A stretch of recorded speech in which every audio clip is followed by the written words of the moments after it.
Hey, Justin, what are your top keys to USA victory over Canada tonight? Well, the first thing is you got to shut down McKinnon and McDavid to some point. And I know that's a tough ask, but you saw the presence of Charlie McAvoy with that big hit in the first period kind of set the tone for the game. With him out with an illness for this final, you're going to need someone to step up. You're going to need the Chucks to step up. You're going to need some of the defensive core. You're going to need them to be more physical and step up from the loss of McAvoy. It's going to be interesting if Quinn Hughes finds his way into the lineup, but you're going to need that physical presence that you saw them impose in that first game. If you let McKinnon and McDavid run wild, it's going to be a long day for the Americans. Charlie McAvoy was so huge in that first win, but we're going to stay positive, and the way to stay positive is to talk about how Dylan Larkin performed in that game. I know that on Woodward Wings, which we'll be dropping some episodes maybe today, actually, you had mentioned that Dylan Larkin was a candidate to maybe get some more minutes, get bumped up to a higher line, and you saw that in Canada against Canada, and you saw the impact that he was able to make, maybe being the most valuable offensive player in that game. Maybe a little biased, but still, it's arguable. What did you see out of Dylan Larkin, and just how proud are you that he is the Red Wings captain right now? Extremely proud. I mean, he is just showing his class that he deserves to be up there with the top centers in the league. They gave him more minutes. They showed him the faith that he should be the third-line center and be on the second power play. He leads the NHL in power play goals, so it was a little bit confusing why he wasn't out there for the first game against Finland, but they corrected that, and he played a lot better. The increased role for Dylan Larkin seems to elevate his play, whatever that looks like, whether it's for USA where he's more of a support player or where he's carrying the Red Wings offensive load. He really is showing his true class and his ability to be a two-way player. His goal was created by him being a two-way player with great skating skills. That's the NHL today. And you're just proving to me more and more that I believe that Dylan Larkin could be a true 1C on a championship level team. And you know what, Justin, what we're seeing right now out of kind of Team USA versus Team Canada and what's made this game even that much more popular is the passion, the rivalry, the national pride and things of that nature that was on display in this game. Are you expecting some more fireworks tonight between Team USA and Team Canada after, obviously, them booing our national anthem and then us handling it? Yeah, I think that the environment tonight is going to be very interesting because they're in Boston. They're not in Montreal like they were.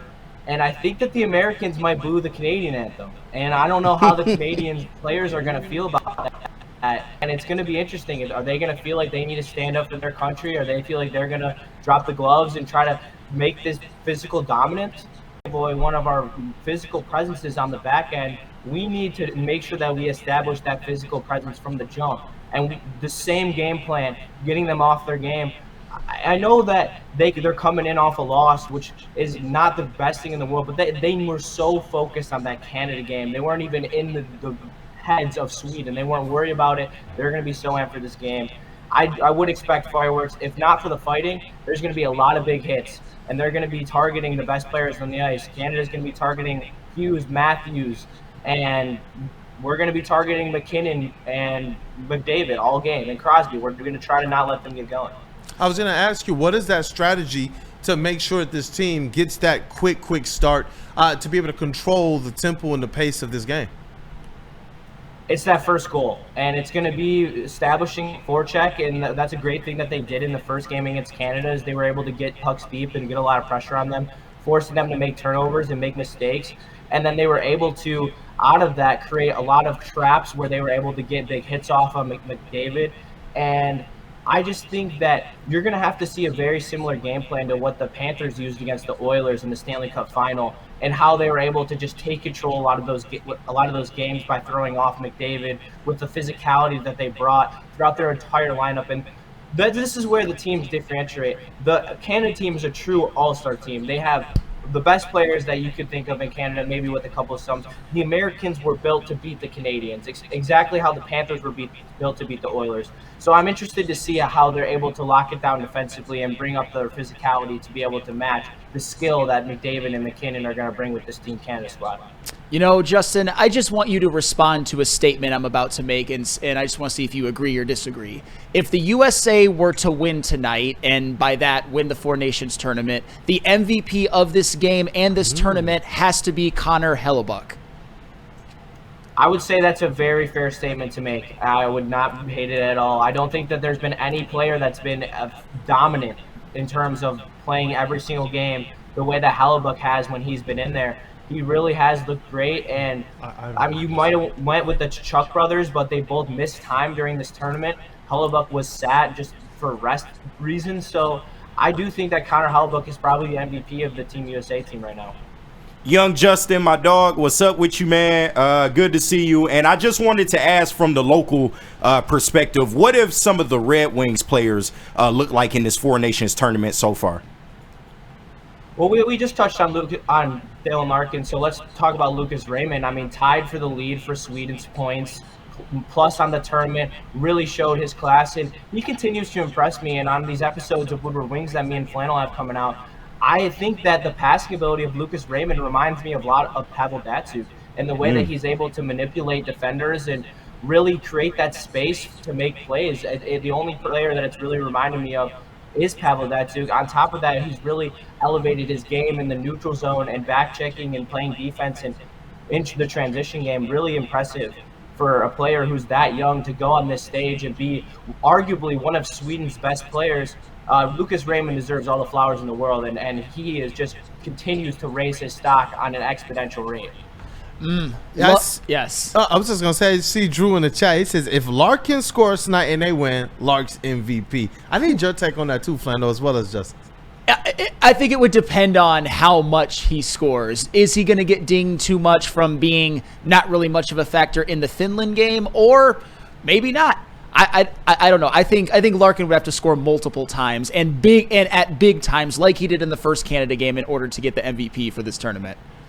I completely agree with Flannel. I think that it would have to be a point, a goal, and maybe an assist or another goal. He's going to need multiple points, and on top of that, he's going to need the moment.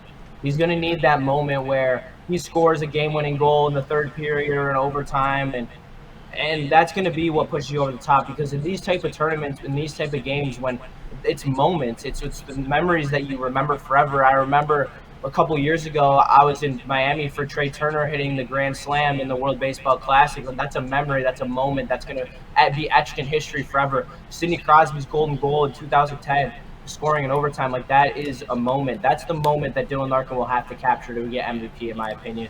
It's because Connor Hellebuyck has just been absolutely terrific this tournament. Yeah. I mean, there's a lot of different possibilities. You could look at both Kachucks. You could look at Jake Gunsel. You could look at, I think you could have maybe looked at Charlie McAvoy, although it won't happen, Hellebuyck. But Dylan Larkin, he's entered his name into the ring if he has another one of those big games tonight. Like, shoot, if Dylan Larkin, I'll tell you what, if Dylan Larkin has 2 points and one of them, I'm not trying to manifest it, but it's an overtime game winner. Manifest. Just say, maybe I should manifest it. You score the overtime game winner, you have every right to be in the MVP conversation. I don't care if you have 0 points in the entire tournament, honestly. If you scored the biggest goal of the tournament in the biggest game, you deserve consideration. Well, and Justin, before we let you go for this show and then to see you again tonight, what's your game prediction? Who wins, and tell me how it's going to play out.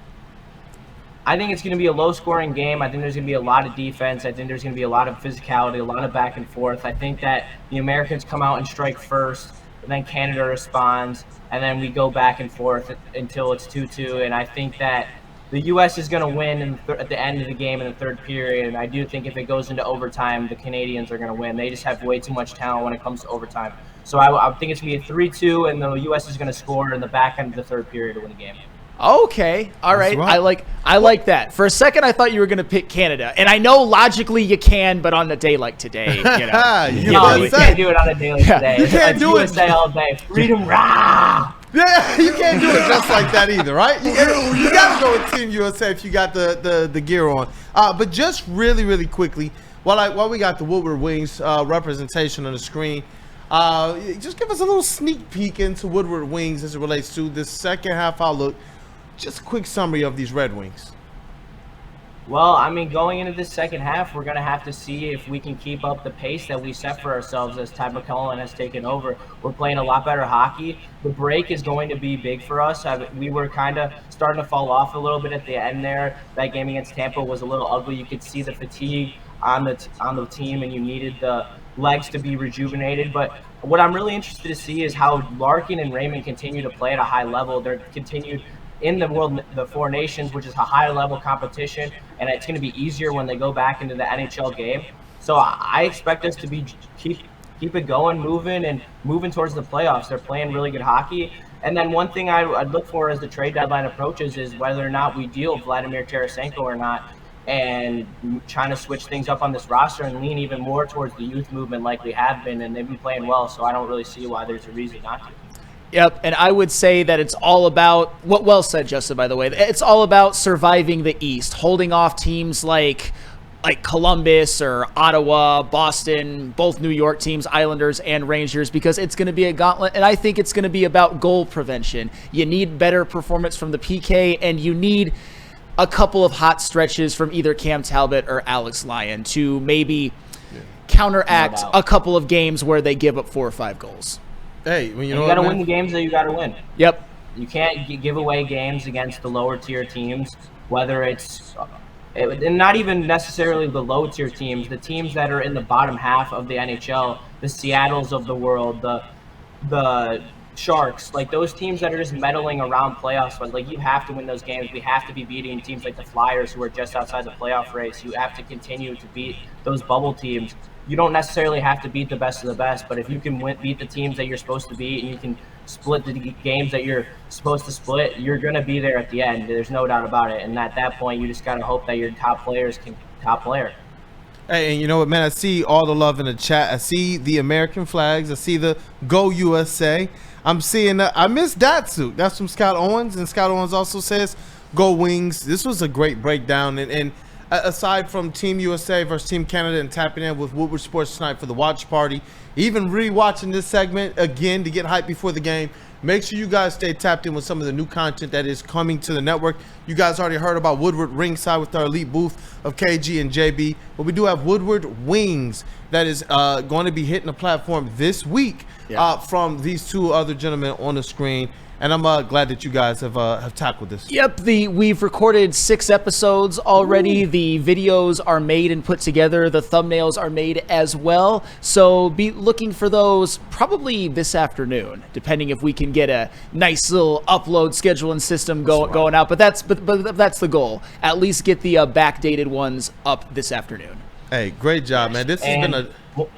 One more thing from me, because I was watching the show before I came on. Landon Jackson, nice frame, nice athleticism, and very explosive off the ball. That'd be a very nice pickup for the Lions, whether that be in the first or the second round. He's kind of got a middle of the pack, late end first round, early second round grade. So I would be very interested in that pick by the Lions. Hey. Just as I was about to compliment, like the ball nowhere, knowledge, and then he just, let me throw one else in there too. Yeah. This has been a day when you guys have put your knowledge definitely on display, and I feel smarter. I'm looking forward to this off season. I'm looking forward to Team USA kicking some butt today, and it's because of a lot of the hard work that you guys have put in for the show. It didn't help me beat the allegations that I'm a defensive coordinator for the Lions, though. It did not. So just to let you know, we just got another comment on Woodward Pistons. 42 question mark.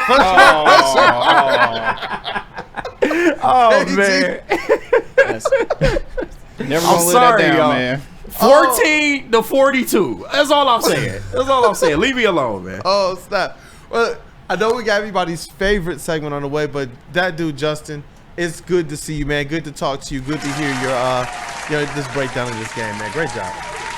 Yep, thank you for having me on. Go USA. Have a great day, boys. I'll see you later for the watch party. Let's get it. Let's go. Get it. United States. Let's go. Justin, boy, you look geeked. And just real quick, bro, shouted out your Placido Polanco photo behind you. We know that's your best player, man. Oh, that is my favorite player of all time right here. Placido Jaws Polanco. of Steel. I got my That's my dog right there. Don't ever sleep on my boy Placido like that. Bro, keep crushing the school. Keep crushing the content. Y'all got me cracking up, dog. Keep crushing everything, brother. Be safe out there on the roads. I will. Don't you worry. Right. I will. Jaws of life right there. Me and Placido. Maybe I should bring Placido to the watch party tonight. Oh my God. Let's rock. Let's rock, brother. All right, Justin. See you soon, bro. See you, Justin. Peace out, guys. I didn't want Oh, I didn't want us to argue for the next like 5 to 7 minutes because we've got time. We need to get to You gonna argue Placido? how that's anybody's favorite player is just and my favorite out your basketball. fucking You know, my favorite basketball player of all time. I'm a big Mehmet Okur fan. Favorite basketball player. He was good. My favorite Lions player, Khalif Raymond. Big time. I'm just saying. I Justin wouldn't is still compare on the line if Placido you to wanna argue Khalif this. Raymond. Placido was a little better than Khalif No, actually, Raymond. my favorite Graham Glasgow. My favorite Lions player is Graham Glasgow. You being a acting little like a disrespectful. Wonderville off You this being a ball. little disrespectful, man. That's the You know, jaws my of life right favorite there. Lions player, Amik Robertson. My favorite. Hey, he Eric should Ellis be. said, Jaws of Light, head of beach ball. What?